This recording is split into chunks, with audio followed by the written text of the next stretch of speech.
I talked about this idea of holistic ambition, which is this intentional desire to become, or create something new, better, or different that is aligned with who we are and what we value.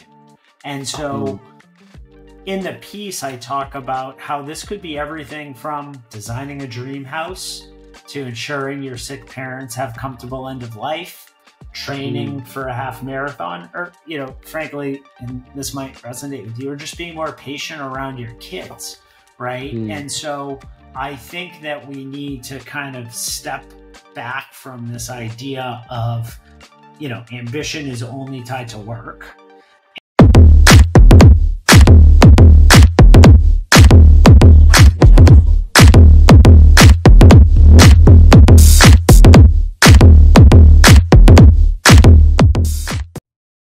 Hello, beautiful people. Thank you again for tuning into the Undefeated Underdogs podcast. I'm your host, Sharath. I'm so stoked to have this guest on my podcast today. Where do I start? I think it's been a long time since I had this, the conversation with the guest, but without further ado, let's welcome Steve Schlafman. How are you feeling, Steve? Welcome to the show. Good. I just had lunch, so I have a full stomach, and I'm eager to be here, and it's nice to see you again. Absolutely, yeah. I think quick fun fact. I think this goes back to like three years ago, if I'm not wrong. When I'm actually exploring the no code projects. You and I, we wanted like hopped on a call, and we wanted to collaborate on a side project. It didn't work out well, but I got to know you better. So that's like the benefit out of it. And man, where do I start about Steve? So first of all, you want me to call you Steve or Schlaf? Because most folks call you Schlaf. Yeah, you can call me whatever you feel most comfortable with, Steve or Schlaf. You just can't call me Steven because my mom, that's reserved for my mother. Oh, okay. That's good to know. Okay, let's go with Schlaf, because I think that's where you're well known. So Schlaf is a professional transition coach. I want to also, kind of unpack about that later in the episode, but he's a writer, podcaster, teacher, and a girl dad. Amazing. He switched many hats, from being a newspaper delivery boy to working at world-changing brands like Microsoft and a sports team, New England Patriots, to investing in startups, and now being a coach and a writer for his newsletter, Where the Road Bends. I love that name. Thank you. Currently, Steve is on a social media break. So I want to take a moment and express my gratitude and appreciation for coming on this podcast, because it means a lot. You would have said, "Hey, man, I'm out. I'm on a break," but I appreciate I'm still doing some podcasts, so I'm not entirely off of the web. I'm just not spending my time and attention focus in the social media feeds. Right. So right off the bat, I have this question. So I read the blog, the post about why you're going away from the feed, meaning I think you put it really well. Your presence is more important than your feed, right? I think that's the best way to say that I'm taking a social break. Talk to me about the why are you taking the break first place? And I also want to touch upon a couple of points, a couple of experiences you wrote in the post. But yeah, talk to me about what made you do this, and how are you enjoying it? Yeah. Well, to answer the first question, and I wrote this in the post, but geez, this was back in April. I was going down a rabbit hole on artificial intelligence, like so many people have been doing.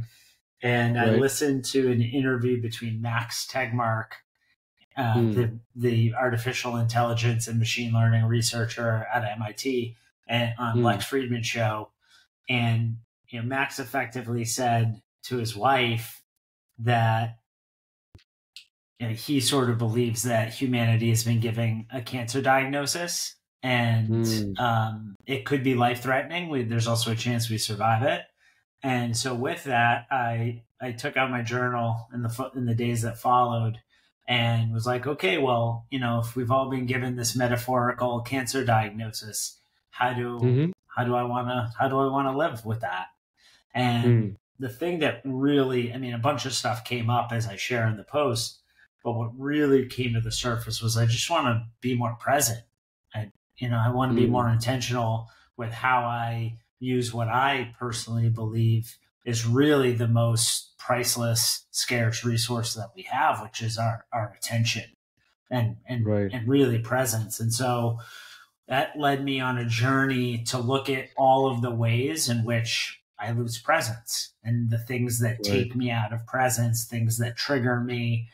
And over the course of a few weeks, I just observed myself like I was, a scientist studying lions on the Serengeti.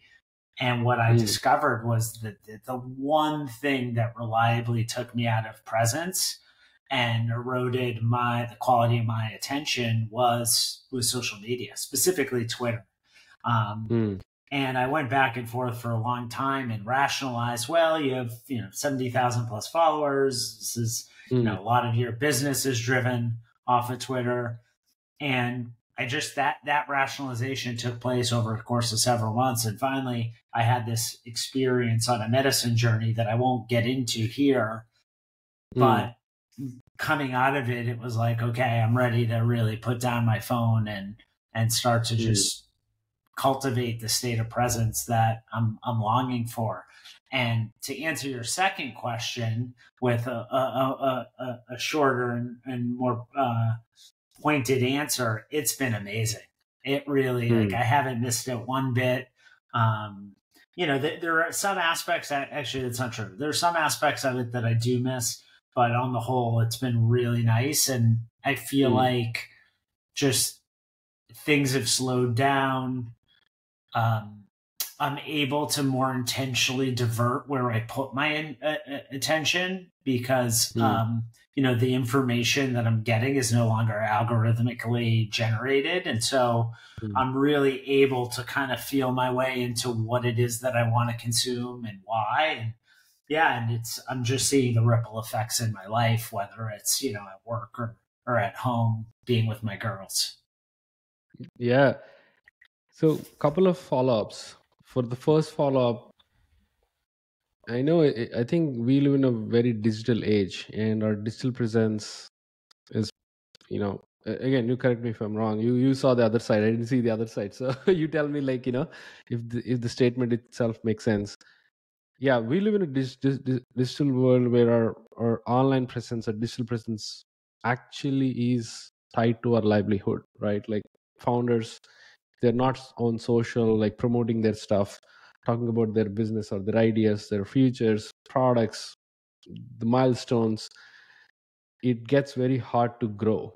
And forget about Maybe. scaling. Just Maybe. so you. That's why. That's why I want to like unpack. What is that how do you feel about that? Like you said, maybe, so expand that maybe. And do you think still folks can achieve what they achieved when they are online, especially on Twitter, like these platforms?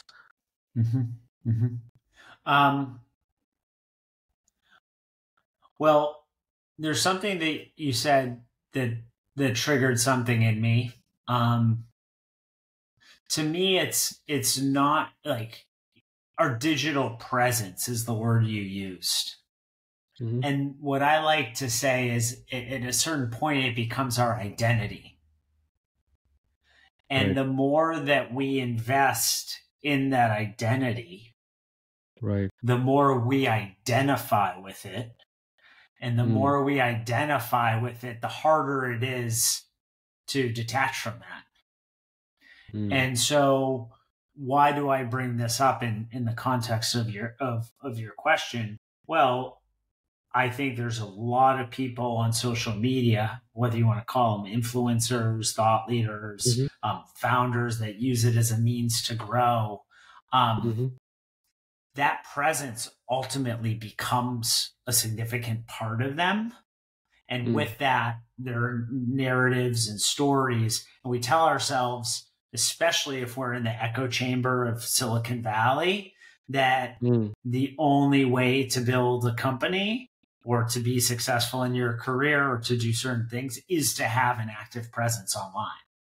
Now, stepping back, I benefited being online for over 15 years, right? Like I would not have had many of the opportunities that I came across if I wasn't.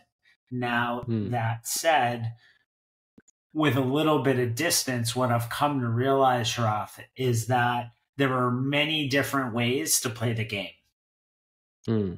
And this is something that I still work with a few investor clients, and everyone's like, oh, I have to be on social media. How are founders going to find me? Right. And it's like, maybe like I can point to a handful of investors that have no presence on social media and that are highly successful. I bet you and I could come up with a list of 100 entrepreneurs that have been insanely successful that aren't on social media. So it really comes down to, what are the stories you're telling yourself and what are the games you want to play? If it's something you enjoy and you're naturally gifted at it and it really drives your business, great. If it doesn't feel natural and you feel like you're going against the flow, then, why continue to do it? In the context of coaching, because that's now the business that I'm in, there are a number of coaches that have built insanely successful practices and frankly companies, not, unicorn, but, businesses that probably generate 7 figures in profit and do very, very well. They have zero presence online. So I think it's just my way of saying, like, I think it can be a catalyst and can absolutely help, but I don't necessarily believe it's necessary. It's a must. It's what you're saying is kind of like a good point to think about. It's not a must. It's something that you choose for. And if, like you said, if the personality is tending towards it and not causing distress, not causing the identity crisis, or not causing this suffering of like, hey, why am I not getting the vanity metrics everybody chases about? I feel if we balance that out, I feel it's a great way. So you also remind me. So I'm reading Steve Jobs' biography for the second time. They want to do it. Yeah, second time, because now I'm in more startups. I read before I entered into startups, I was fascinated by, wow, this is all like amazing. Now I want to add my perspective and read his thinking and like how he did things. One thing amazed me was he never had a social presence, like never, right? Like, so 70s, None. There is no social. So actually that gave, to your point, that was also in my back of my mind. How the hell did Apple do it when there is actually no social game itself, right? Like now everybody plays the social game. They created a new category of product and discovered that people want this. Now, as I'm listening to you, what's interesting is you use Steve Jobs. Like obviously it's Steve, like, pioneer, one of the greatest entrepreneurs in modern times. I think about Carl Rogers, the well-known American psychologist, right? And he wrote in 1961 a book called On Becoming. So he was raised in the 1920s, and is really credited with, a bunch of key ideas that led to the coaching profession, such as like unconditional positive regard, which means like I show up for my clients and see them in a positive light as someone, like finding one or two aspects of them that I see as positive and as really nice qualities. Why do I bring this up in the context of your story about Steve Jobs? Well, if you knew anything about Carl Rogers, he spent almost the first decade of his career in Rochester, New York, making $2,500 a year. I'm going to say that again. $2,500 a year. All he did was counsel young troubled youth, boys specifically. almost a decade of his life. No professional interaction. He, and he didn't say this, but effectively said this in his book. He was in Siberia. But it was that experience of putting his head down and just doing the work. Nobody was watching.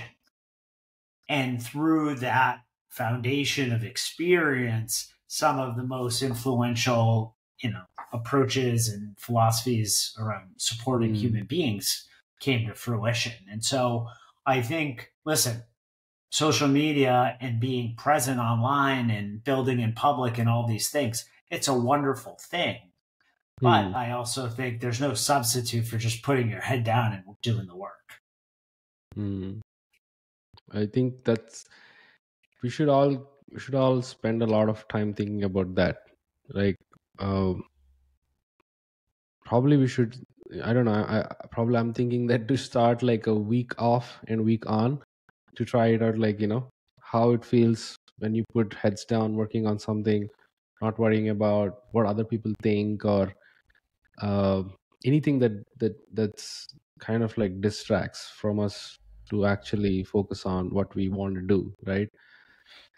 This is yeah. I know, and listen, I appreciate you being willing to have this conversation with me, because I know you're, a big part of your identity is being the built in public guy. And as I sit here, listen, I'm built in public. There's no judgment towards the way that you show up in the world. What I'm simply saying is, like, in the case of like a Carl Rogers or a Steve Jobs, like, I think it's very easy for us to look to the influencers of today that are sharing online and their experience. And by the way, a lot of those are completely valid, and there's wisdom and real knowledge, and it's helping a lot of people.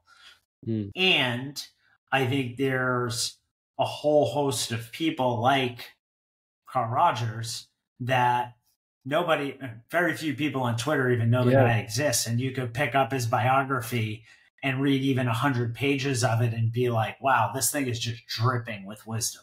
So I want to be, what I'm coming to appreciate, especially as I've moved to away from social 2 months ago, is revisiting these older books, is revisiting these older body of works and honoring them.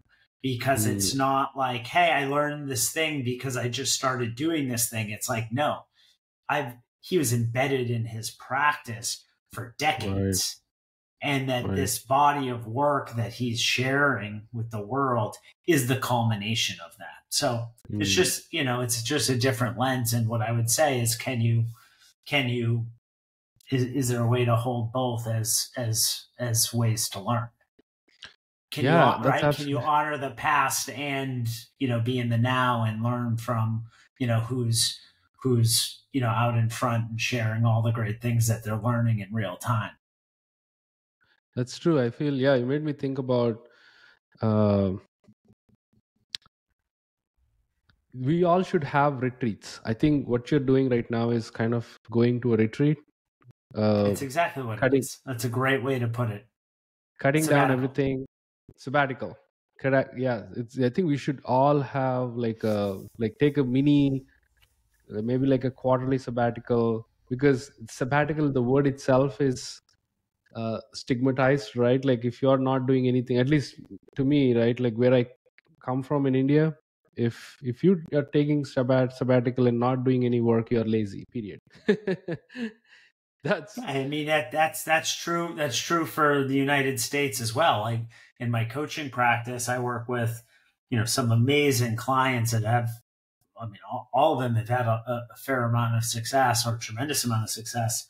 And the thing that I hear over and over, and these are people that, in some cases, never have to work a day again, have taken companies public, have served presidents of the United States, and they feel like they need to, like, if someone asks them, what are they doing? There's a feeling that they need to come up with an answer that will be socially acceptable. And if it's, hey, I don't know what I'm doing, then that's not socially accepted. And, like, people will be like, well, what do you mean? You're like, you're searching for what's next, or you're not doing anything, Right. you're resting.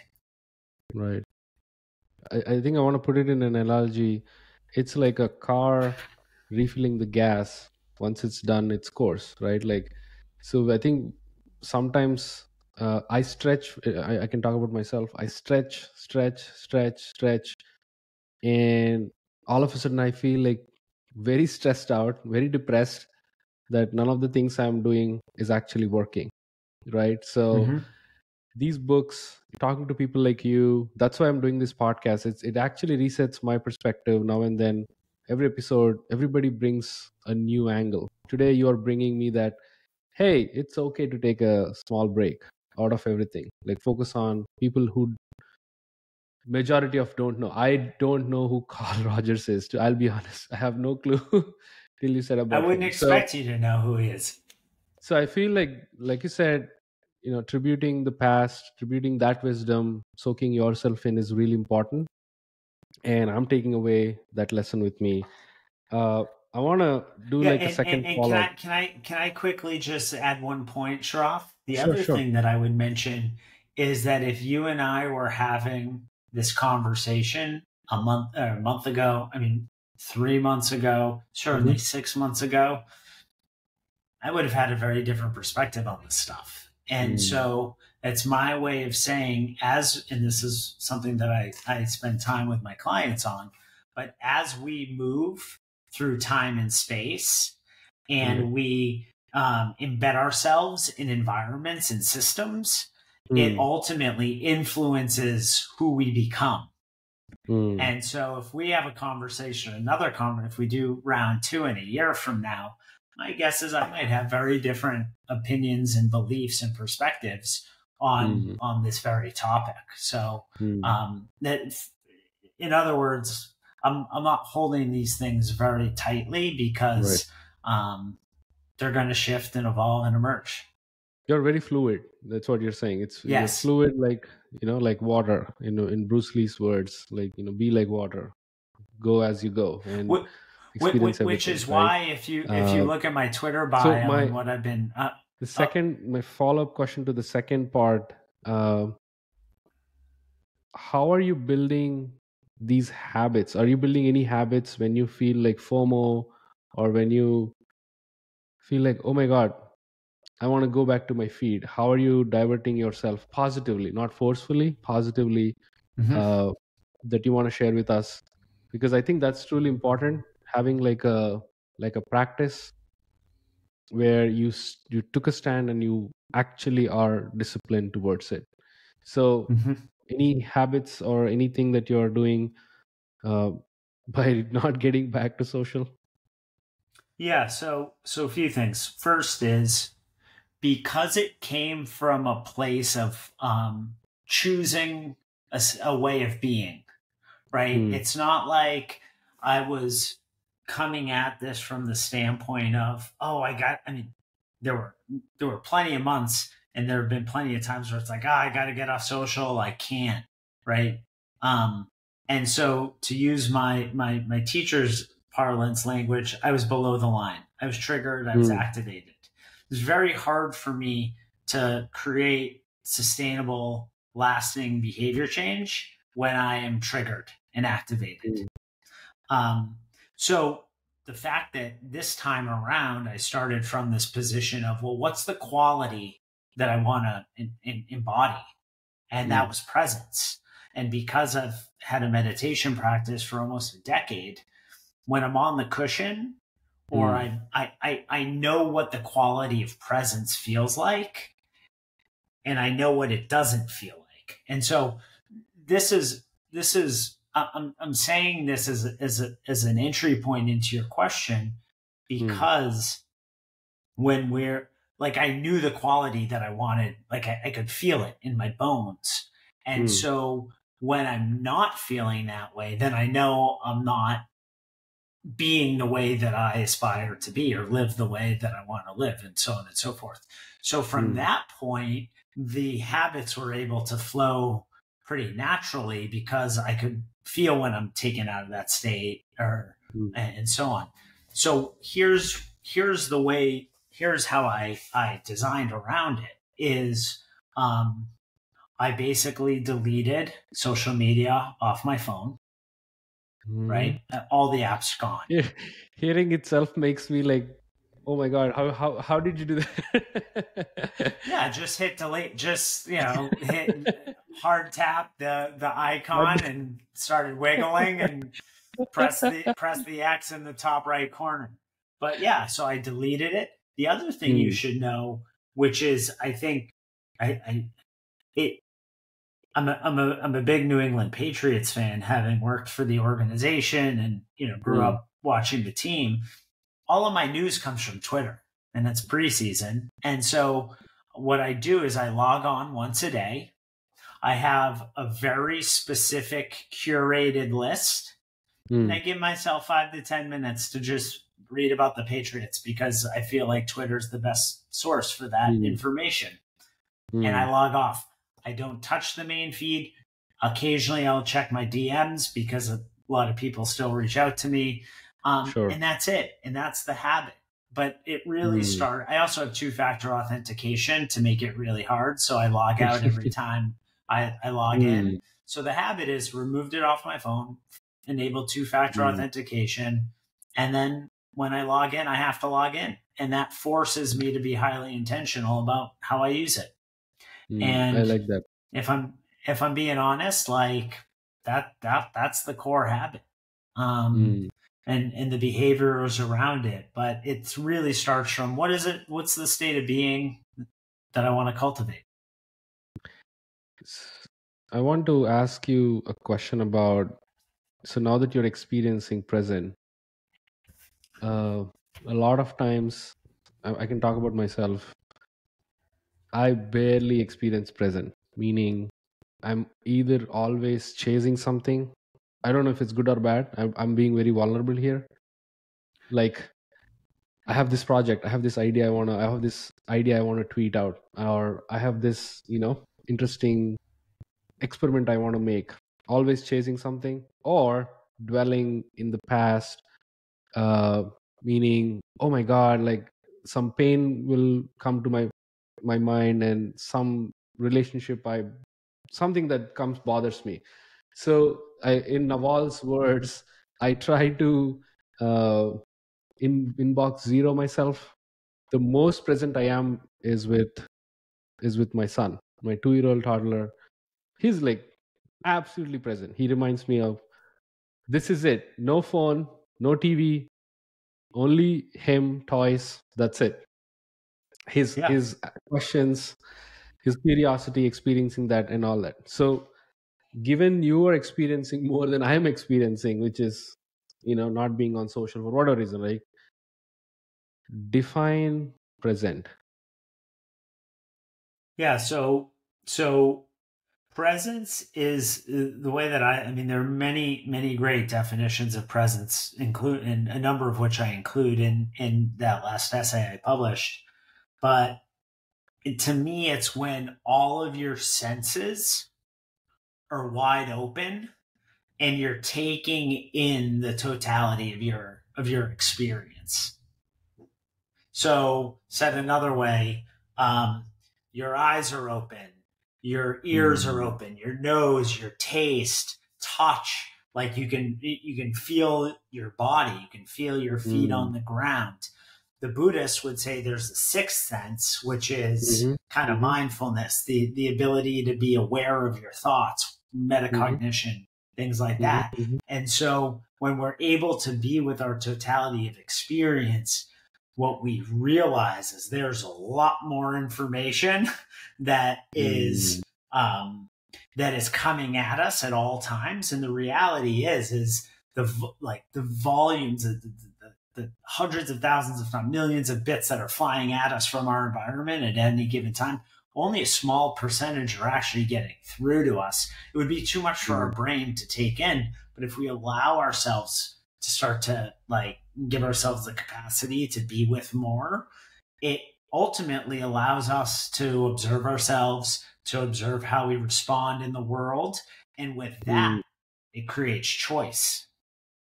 As opposed to just, as a lot of the Buddhists teachers and spiritual teachers would say, instead of just sleepwalking through life and reacting and just, go, go, go, go, go, or, looking back in the past.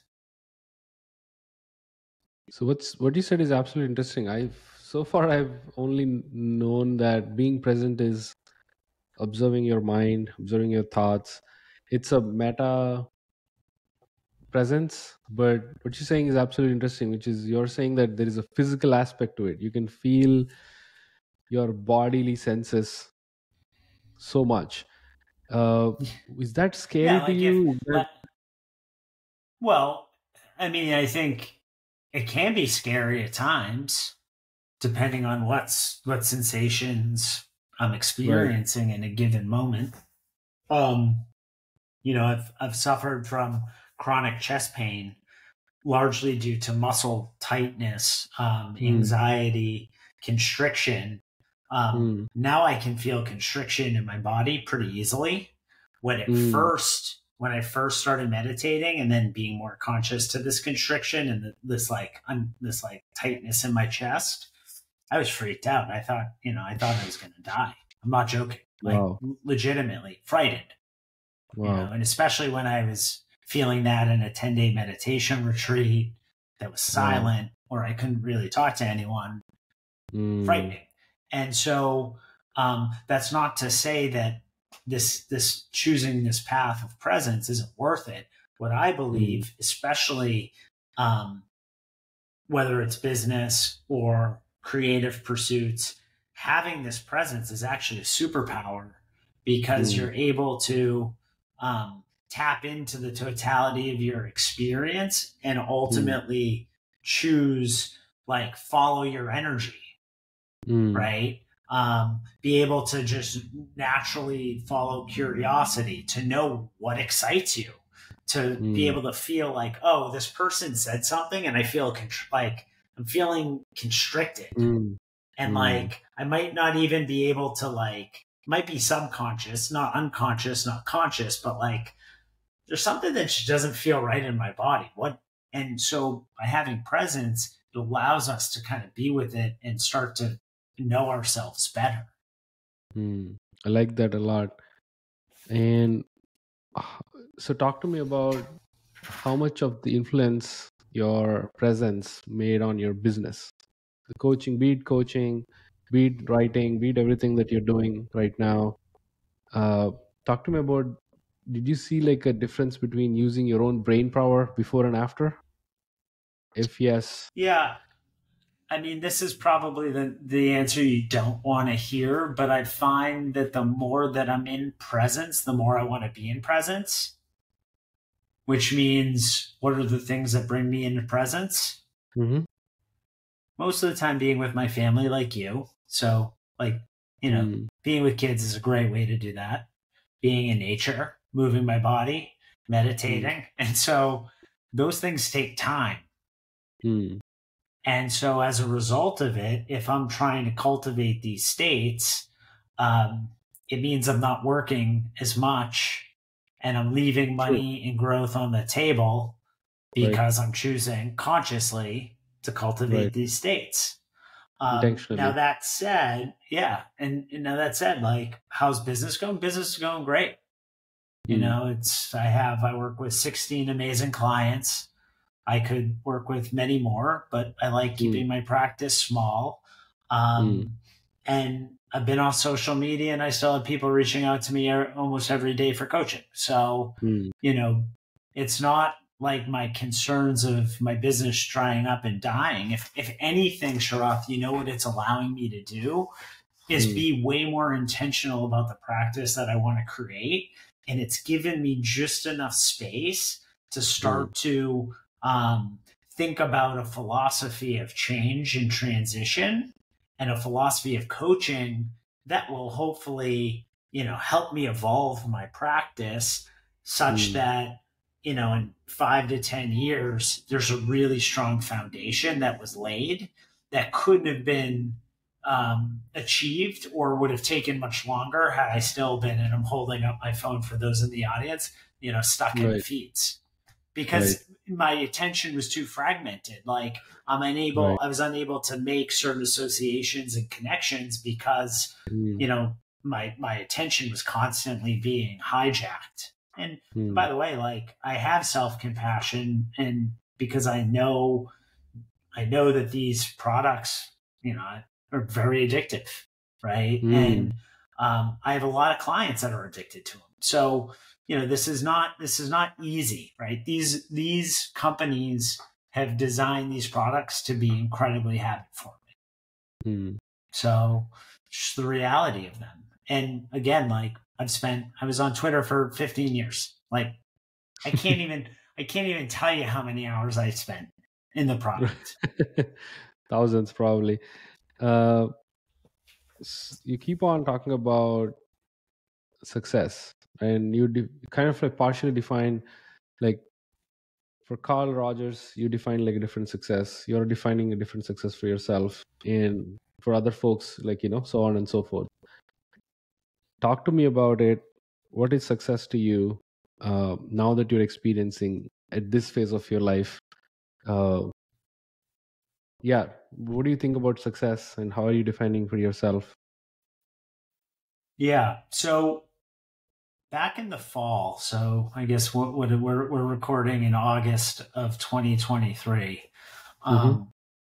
I published a piece called "Rethinking Ambition," and in it, I talked about how ambition is a dirty word. It's very polarizing. Some people believe you have to have ambition to be successful and to get ahead and, move, kind of evolve.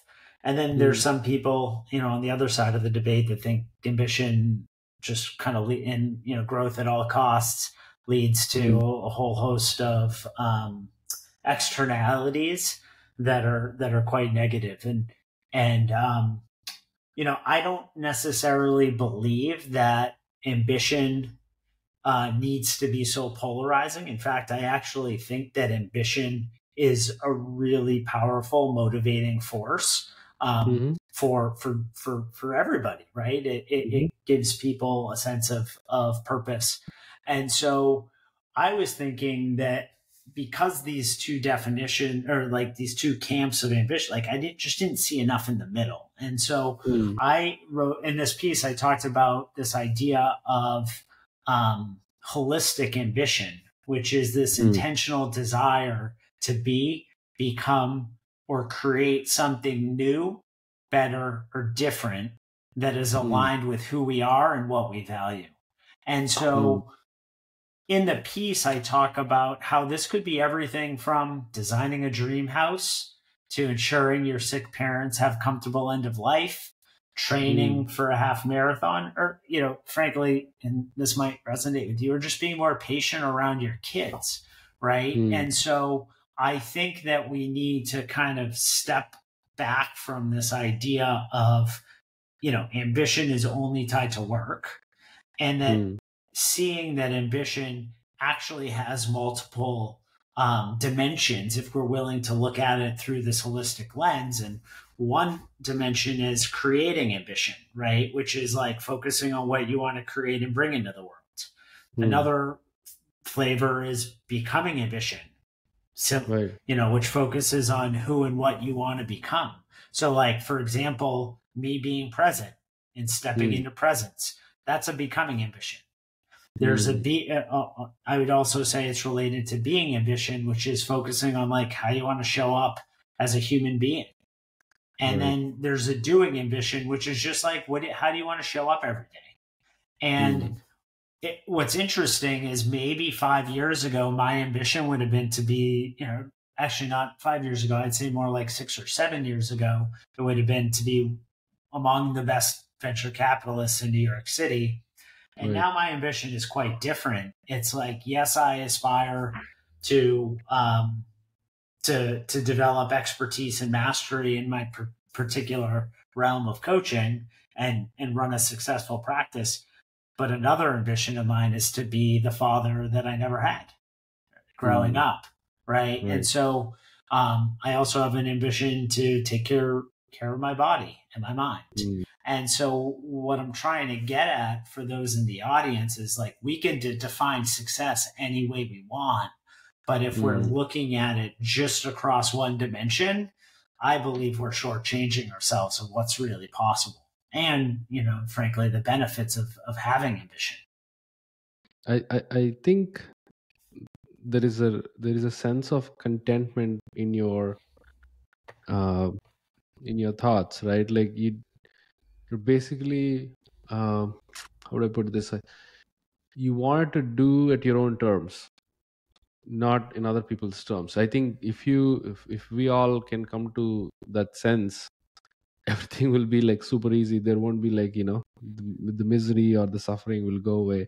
I mean, you won't fall into the trap of comparing yourself with others and so on and so forth, because that's one of the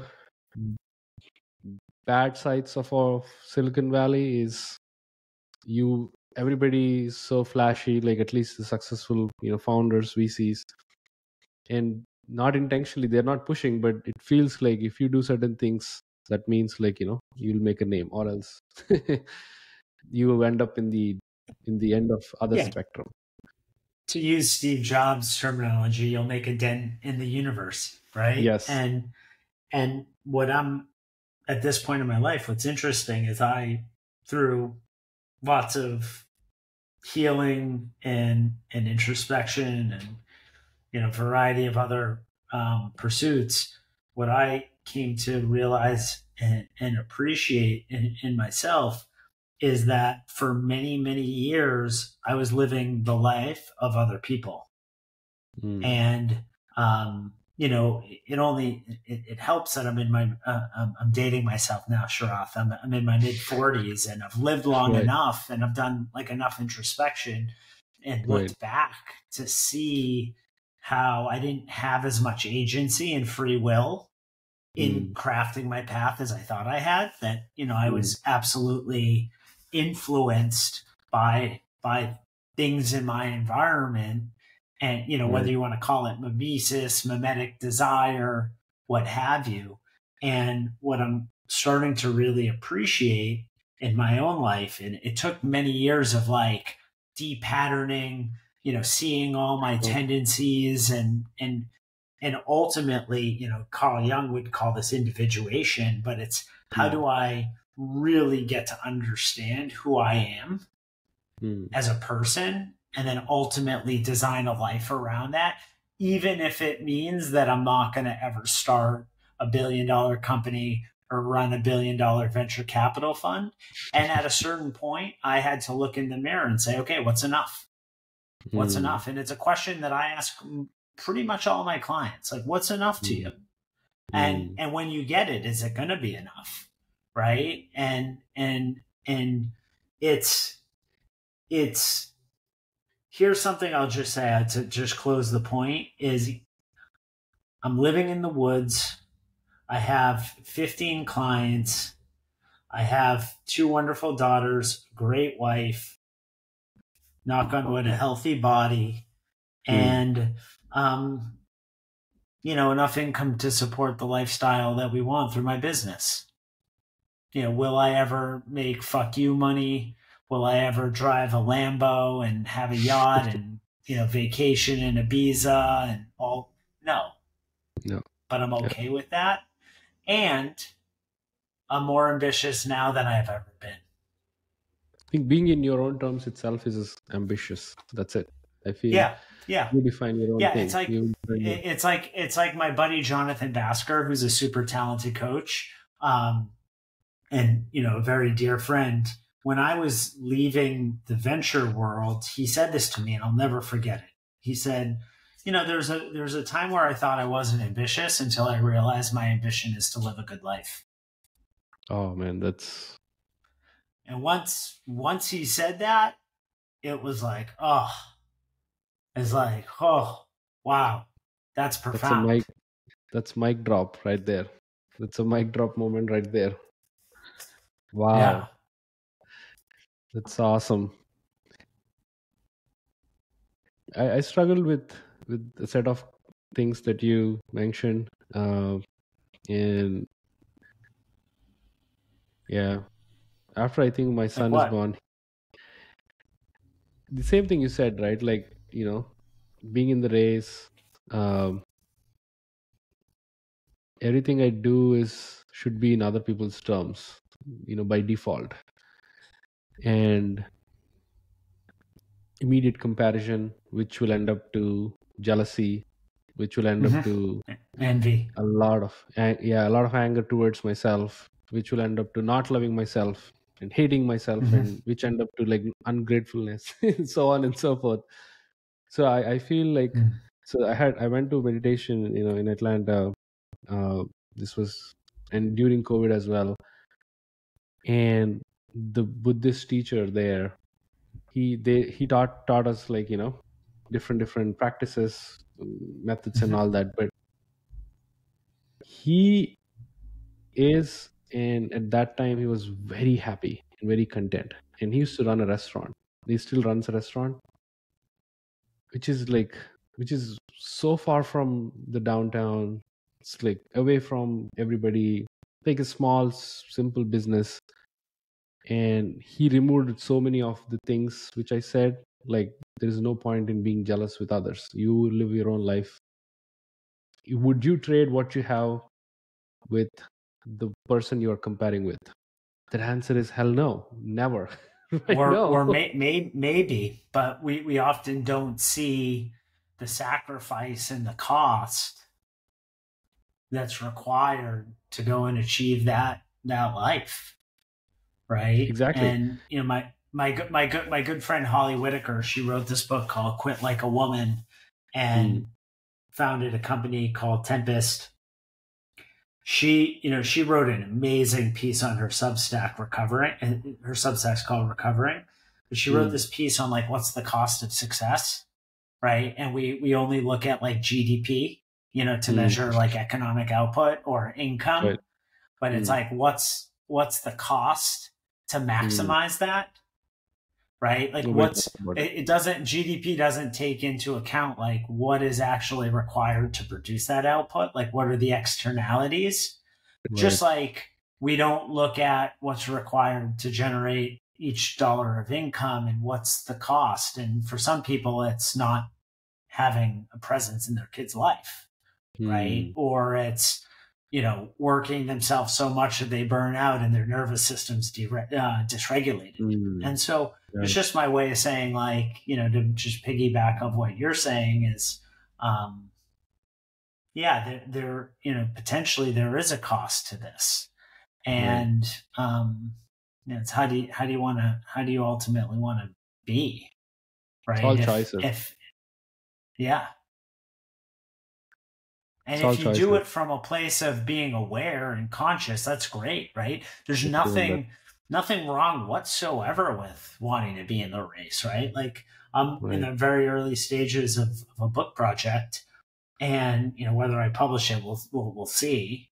Mm. But like, do I want the book to do well and be on the bestseller list? Like, my ego wants all of that, of Yeah. course. And like, Of I'm gonna course. work my ass off, right? And so like, whether you want to call that, like, it's okay to want success. I think Mm. there's a question just from what place is it coming from? Exactly.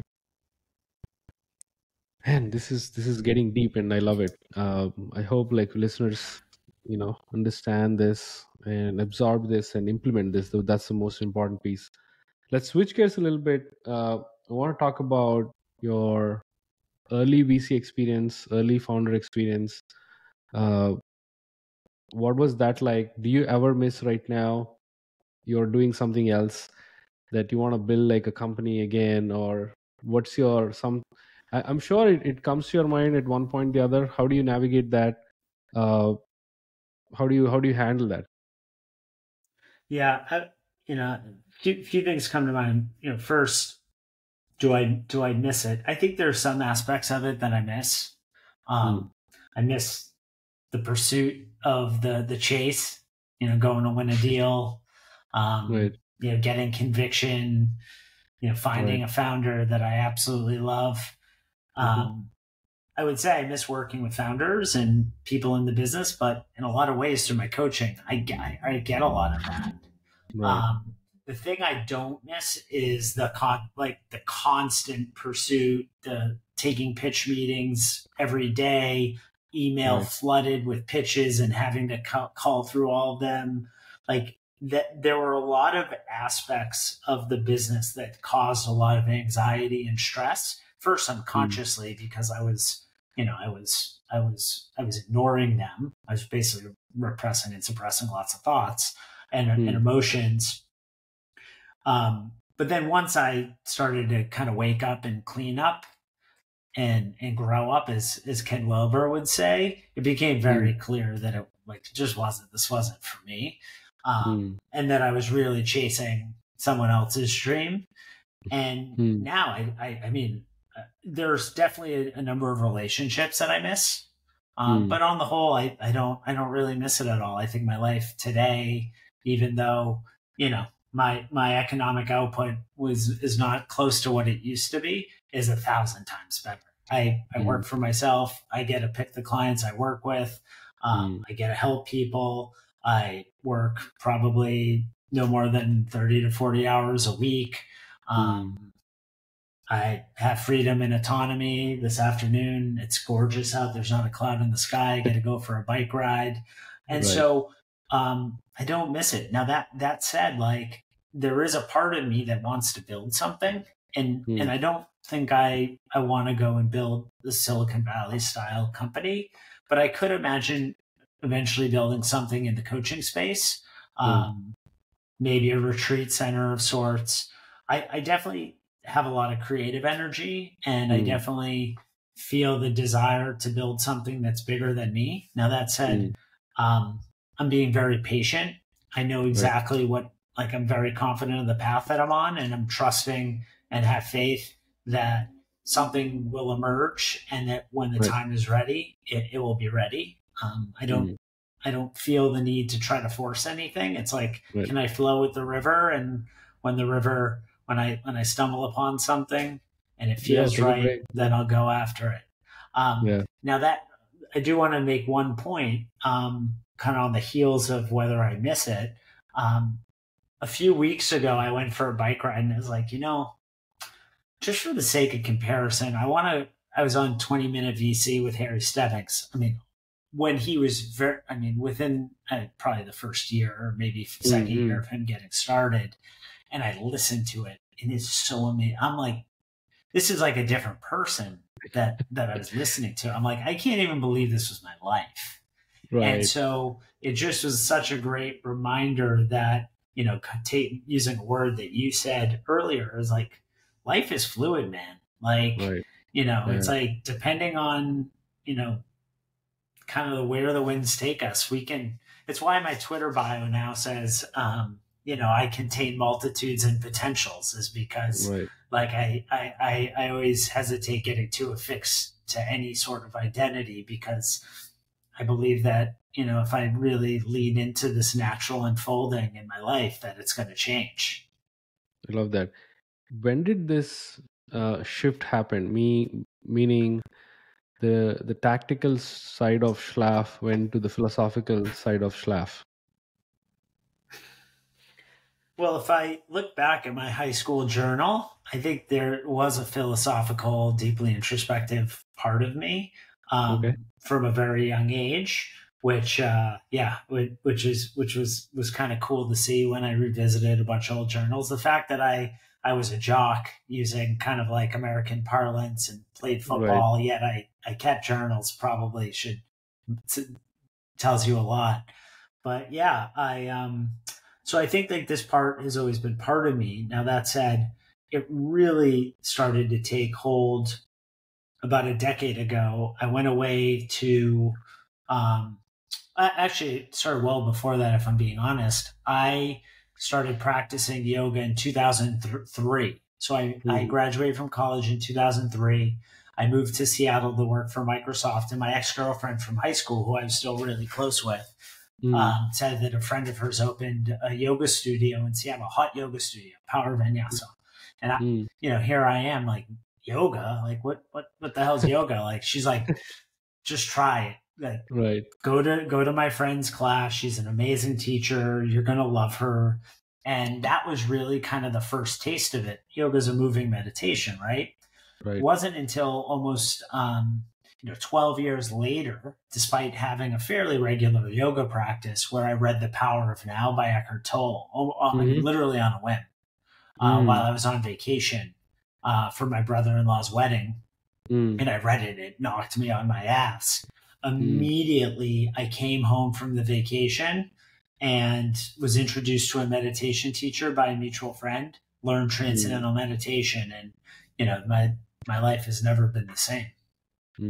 So awesome. I would say it really started about a decade ago in terms of like the deep study and really wading in the waters. It's awesome. I think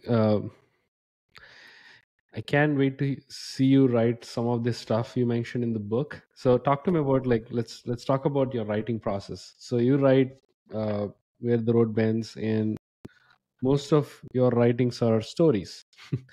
It's like you talking to me, to another person. It doesn't feel like, no heavy words, very simple, more experiences, memories, and all that.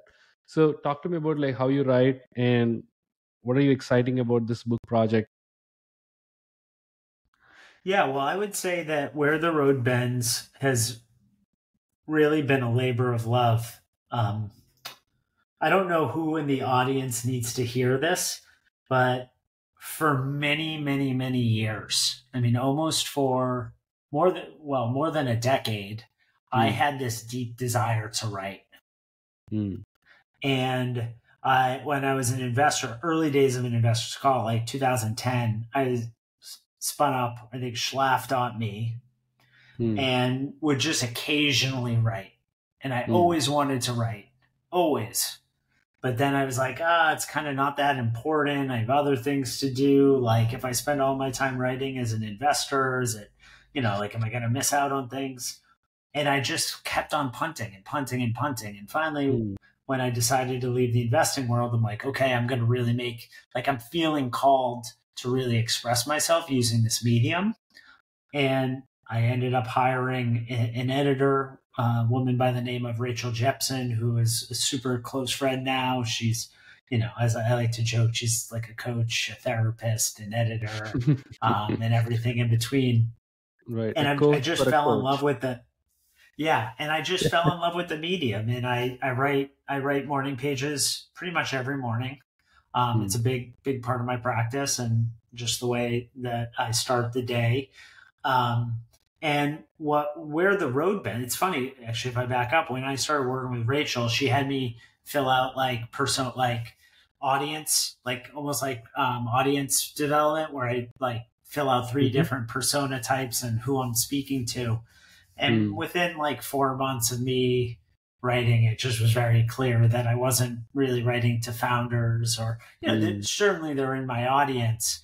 But for me, the thing that was really coming to the surface was more about how do we move through change and transition in a conscious and compassionate way. And it almost happened by accident, just by writing into my own experience and the things I was really interested in, and just sort of my curiosity and energy went. And that's what, I've just stepped into that process, and it's been life-changing, right? It helps fuel my business, but I don't view it as I have to do this. It's very much this is something I love doing. It's really challenging. Writing most creative mediums, I believe, especially to do it at a very high level, is a real challenge.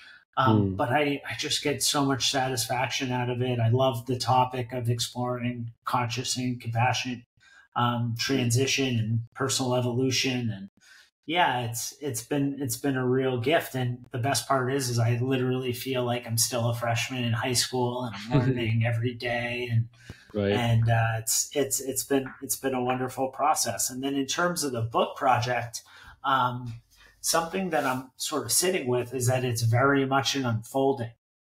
I'm not I kicked the process off in May. I got Reflect, which is kind of like Rome Research. So it's like what does Yep. he call it? Like a Good Zeidel tool. can or whatever. Yeah, Yeah. yeah, And yeah. so basically, just a place to store thoughts and ideas. And I just started reading books and posts online and revisiting, things that I had read like an animal. And I Mm, walk around with this small little moleskin. mm. And anytime I have a thought or I hear Yes, something, right, right. I'll just write it down. I save articles and books and all my highlights into this note taking system. And Mm, for me, rather than being like, I have to do, like, it's going to be about this topic, it has to be this, it's more like, what am I collecting? Almost like I heard James Clear use this, but almost like mm. I'm kind of like a hawk flying. Yeah, yeah, And like if I catch a glimpse of something, I'll just pick it up. And I right, don't know what that's going to evolve or morph into. And so, really, this process that I'm embracing is an unfolding. And right. so, in June, at the beginning of June, I said, you know what? I don't have a book topic. I'm going to give myself until September. Mm. No pressure. And No pressure. something that I said was like, okay, well, what's the question that I want to sit in? And the question Mm, I sit in was, what's the book that wants to come through me? What's the right, book that wants to come through me? What's the book that I want to express? And then rather than trying to answer it, I'm just following my curiosity and saving things. And sure, it's kind of all in this big theme of change and transition, right. but I've kept the aperture really wide open. And guess what? I'm now getting at a point where the That's topic is awesome. revealing itself. And Nice. by next week, I might even have a preliminary structure of the book That's because awesome. I'm trusting a process and it's a creative flow as opposed to I gotta do this, I have to force it. It's I'm going with the river versus against it. I love that. I can't wait. To be honest, it's amazing. Good to hear. Good to hear the big update. I think you throughout your life you've moved uh, like different. Like I said in your intro, you've switched different hats, and I think in currently you're also experiencing the transition going from being very active to being very active in present, right? So I Mm-hmm. think that's the transition itself, and you coach on that topic. That itself is something that untapped. I would say nobody actually like kind of showed us the path. So I would I will be the first buyer for sure. Well, Take thank it you. for Well, granted. if and when I publish, I should say when I publish the book, hopefully you'll have me back on the show and we can talk about it. Absolutely. For sure. Yeah, I would love to. I think you will definitely unveil a lot of these memories and love to talk about. Last question before we wrap up. I know we're over time. In your experience working with founders, I want to ask a tactical question for the listeners. Ask a tactical question.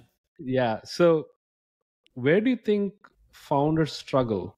Um Early stage, people who want to grow, scale, like doesn't matter. Like predominantly, where do you think they can actually fix themselves? Yeah, listen, here's what I would say is it's really dependent on the person and the context of the situation. Um, I see founders struggle at all different points in their journey and based Mm, on all different things. Now, that said, if we're to step back and just say, what's what's the thing that I think is extremely mhm, challenging for most founders? And I think it is finding product market fit mm, cost effectively. mm, And to me, product market that fit feels like the thing that is really, really hard to nail. And mm, it's almost like you know it when you have it, mm, and if you don't have it, you push and you fight mm, and you claw and you scratch mm, to get it, and you throw lots of money at the problem, and you never mm. quite know if you really have it. And And any so to tips? Any me, tips that you wanna give for about achieving product market fit in your experience? And you work with thousands of founders. yeah, I would say like, I would reserve that question for Lenny Rachitsky or other people that I think are world class in this specific domain and topic. Now that said, I think there's really no substitute for living the problem or the product, and either putting yourselves in the shoes of the customer in terms of defining what it is that you want or what you want to see in the world, or frankly, what it is that the customer wants. And I say those three things very distinctively because, like, if you look at coming back to Steve Jobs, he would say, like, people didn't know they needed a computer, right? Like Henry Ford said, if you ask people what they want, they'd say a faster horse. But it's what is it that you really have conviction over through your own lived experience, and also talk to the customer. It's like, let me give you an example. I have product market fit with my coaching practice. I could definitely scale my practice. Like I have no question, because I think product market fit doesn't happen overnight and on a time. Like the disservice of the funding cycle is you raise money and you have to go and raise money every 12 to 18 months, which means you basically need to come up with product market fit in 12 to 18 months. Right. Guess what? It's a complex context, meaning you could throw $10 million at the problem and not get product market fit. You could throw 2 engineers and some ramen at the problem and, have something that has product market fit. So to me, it's about really being patient, really listening, and rigorous experimentation, and talking, getting out there. And for me, I don't want to scale a unicorn. I just want to build a small little successful coaching practice. So I'm fortunate I found product market fit. Right. It's also, I think, like you said, ties along with intention too, what you want to do, right? Yeah. And then the other thing is just something I see in terms of like, I think product market fit is the most important milestone of any company, especially early on, and doing it cost effectively. I think the other thing is there's a whole host of emotional challenges that I see founders struggle with. And again, it's really dependent on the person and the way they make sense and see the world. So everyone is so different, and yes, there's common themes, but there are definitely some flavors: imposter syndrome, not moving fast enough, interpersonal conflict, so on and so forth. Schlaf, this is awesome. I've learned so much, and you've dropped so many reminders that we all can, really think about and implement in our lives. I feel being away from social, being very mindful and intentional meditation practices, and being content. That's the important takeaway. I love that. And again, thank you so much for joining the podcast. I really appreciate it. Any closing thoughts before we wrap up? Yeah, here's what I would say to those listening. Maybe you heard some new ideas today, and what I would encourage you to think about is, by no means I'm dogmatic. What I would say is, go and sort of live life and experience life and see what's true for you. My guess is it will change, and I just appreciate you being willing to hear me out, and I wish you all the best. Awesome. I think on the high note, we can close it out, and thank you all of you for tuning in and listening to the podcast. This is where, this is what I really enjoy, like bringing these intimate, incredible conversations to you. That's my job, and I do it selfishly because I love it. And stay tuned for more episode, guys. We have some amazing guests like Schlaf joining the podcast the next coming week. So stay tuned. That's all I could say. Cheers. Dude, this was awesome.